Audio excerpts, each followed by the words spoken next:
Senhoras e senhores, o assunto de hoje é extremamente polêmico. E é um assunto que vem,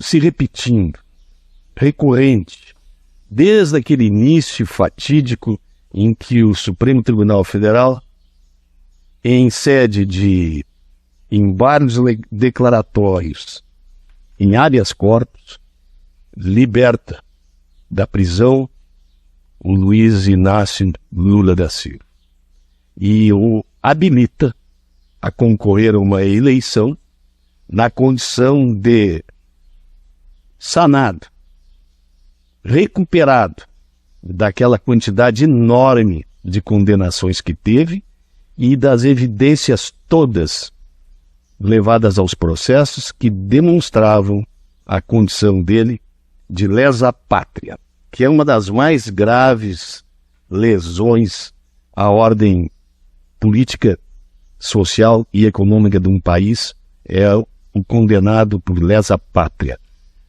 que no caso, apropriação indébita, corrupção ativa e passiva, formação de quadrilha, tudo isso foi esquecido. A partir de então, nós vivemos uma insegurança jurídica que vem se acentuando passo a passo cada vez mais. E eu lembro cada um desses assuntos que vão ser trazidos à pauta para que nós tenhamos uma dimensão real do que está acontecendo no nosso país nos tempos contemporâneos. O que tu me acrescenta sobre isso, Antônio Gabriel? Pois é, doutor Tito, toda vez que a gente volta nesse assunto, a gente cria um sentimento de revolta tão grande em relação à injustiça do nosso país. Porque a verdade parece que ela é relativa, O nosso presidente Lula da Silva disse que a democracia é relativa, então agora parece que a nossa justiça também é relativa. Ela enxerga só um lado, O outro ela não enxerga, E essa insegurança jurídica está nos deixando cada vez mais revoltados, mas uma parcela da população parece que, em vez de revoltada, está ficando apática, Não quer mais falar desse assunto, tamanha é a chatice, tamanha é a complexidade e tamanha é a repetitividade que existe em cima de fatos grotescos, de irregularidades, e que parece que nós vamos reviver tempos em que a Lava Jato revelou de corrupção no nosso país, É verdade. E veja bem, a tua observação me faz recordar do discurso de posse de Luiz Fux como ministro-presidente do Supremo Tribunal Federal. E ele fez uma apologia séria, veemente, de que o judiciário deveria estar atento às questões que dizem respeito ao Supremo Tribunal Federal, por excelência, que é assuntos de natureza constitucional, e que se evitasse ingerência de qualquer decisões do Supremo em assuntos que não são de sua alçada. Isso ele fez, disse isso no primeiro momento. Depois, passado alguns meses, eu comecei a ver que aquilo ali não tinha valor algum. Por quê? Porque eles começaram a dizer que estavam decidindo porque eram provocados pelo executivo, e sendo provocados eles tinham que dar uma resposta. Mas não é assim que as coisas funcionam nos poderes harmônicos e independentes. Por eles serem provocados, não exige que eles tenham que se manifestar. Por quê? Porque a iniciativa não é deles a respeito do assunto. E eles se manifestam dizendo que se manifestaram porque foram provocados a se manifestar. Mas então quer dizer que o Supremo Tribunal Federal não pode declinar a competência e dizer não é da minha competência, não é da minha alçada, isso não diz respeito a assuntos constitucionais que eu possa me debruçar sobre ele. Ao contrário, isso é assunto exclusivo do Legislativo que decidiu contra o Executivo e, portanto, eu tenho que lavar as mãos, fazer como Pilatos, não conhecer do assunto, porque eu não posso me imiscuir em esfera que não é própria da minha atividade judicante. Isso é que tinha que ser feito. Não fizeram. E, pelo contrário, vem crescendo. E a dificuldade maior é a insegurança jurídica que está estabelecida. Uma insegurança jurídica que não tem precedente na história desse país. É pior que uma guerra civil tu ter uma insegurança jurídica dos níveis que tu tens. Porque atinge a economia, atinge todos indistintamente. Atinge as liberdades pessoais, individuais, atinge a liberdade de expressão, atinge a liberdade de ir e vir, porque qualquer um pode ser preso a qualquer momento, por qualquer circunstância, e, no entanto, não há nenhuma maneira de se opor a isto. Porque, como dizia o Rui Barbosa, meu amigo Antônio Gabriel, a pior das ditaduras é a ditadura da toga, a ditadura do juiz, porque contra ela não há quem recorrer. Essa insegurança jurídica que o senhor tanto fala e enfatiza com razão, reflete na economia, reflete no dia a dia do cidadão, né? E reflete inclusive no futuro das nossas gerações.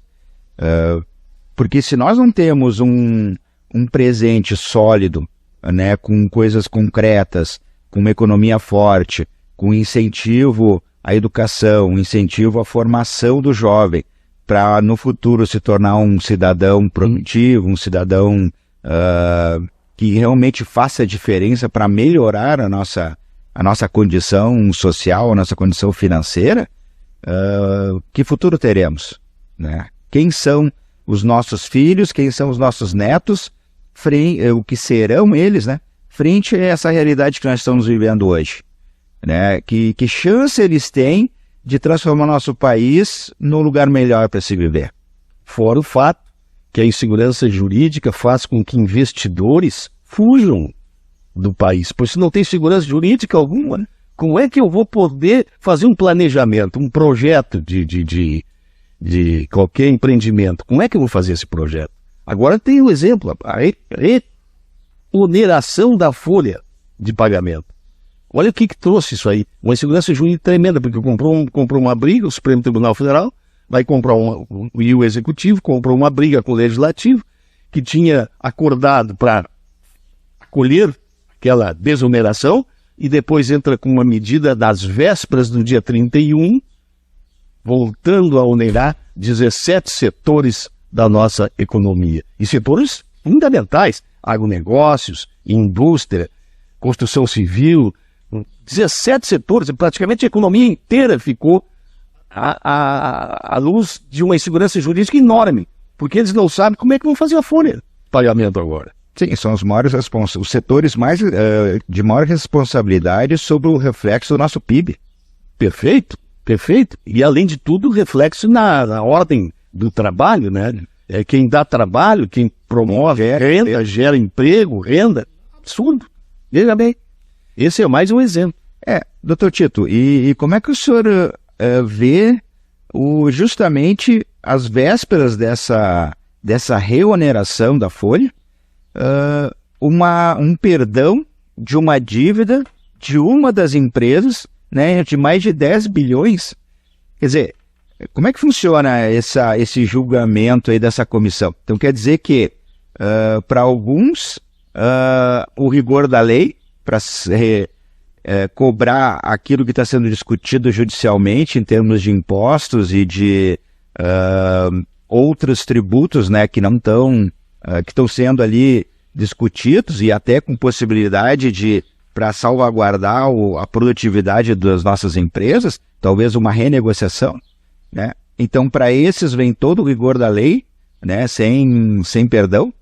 E aí, por outro lado, nós vemos então o nosso Supremo, né, determinando o perdão de empresa que está justamente com condenação judicial, né, e a sua dívida é perdoada. E é pior que condenação judicial. Esses 10 bilhões é reconhecimento de culpa da JBS pela corrupção que ela implementou. Então é aquele acordo que faz com o Ministério Público, quem tem culpa relativamente a ações dessa natureza. E então eles têm um nome, eu não estou recordando agora a denominação desse acordo, mas é sempre que o delinquente, né, o culpado, né, se ressarce, né, da culpa maior mediante uma conveniente acomodação. E ele admitiu a culpa pagava 10 bi e estava pagando já, eram 30 e tantos bi, dá 10 bi para trás.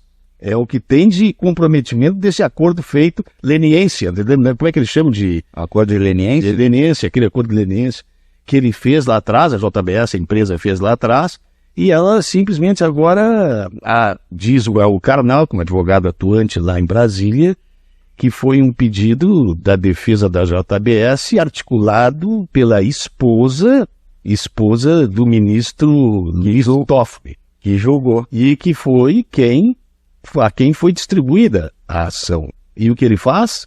Ele perdoa os 10 bilhões, acolhendo os argumentos da defesa, de que aquela responsabilidade ficou subsumida na invalidação de todas as provas a respeito da JBS, na responsabilidade que teve na corrupção toda, que praticou todo aquele tempo em que a Lava Jato desenvolveu os seus exames de prova e as suas observações a respeito das condutas de todo mundo. Mas, por amor de Deus, como é que vai perdoar? Já te dou a palavra aqui, mas como é que vai se perdoar uma dívida de quem confessa a culpa e quer pagar para se ver favorecido? Para diminuir sua pena? Para diminuir a sua pena. Olha, é absurdo. São essas coisas que me levam a dizer que não dá para acreditar mais nesse país, com a estrutura que está aí, nos 3 poderes como estão. Pois é, já ouvimos em outros tempos, né, doutor Tito, que o Brasil não é um país sério.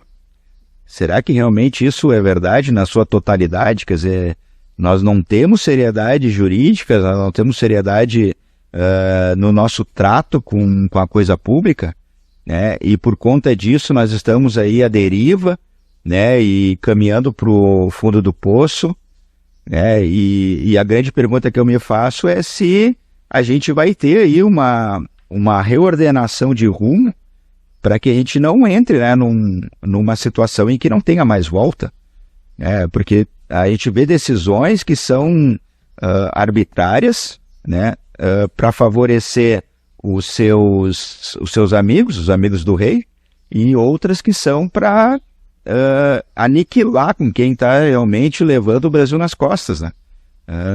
É um critério que nos deixa numa situação de total insegurança, né? É absurdo. A insegurança jurídica é absurda. E outro detalhe, tem outro perdão também que deve ser trazido à baila. O perdão da dívida que a Procuradoria da Receita Federal estava executando do senhor Luiz Inácio. Uma dívida de 15 milhões de reais, que em setembro do ano retrasado, 22, pouco mais de 1 ano e meio atrás, numa canetada, Gilmar Mendes perdoa essa dívida. Por quê?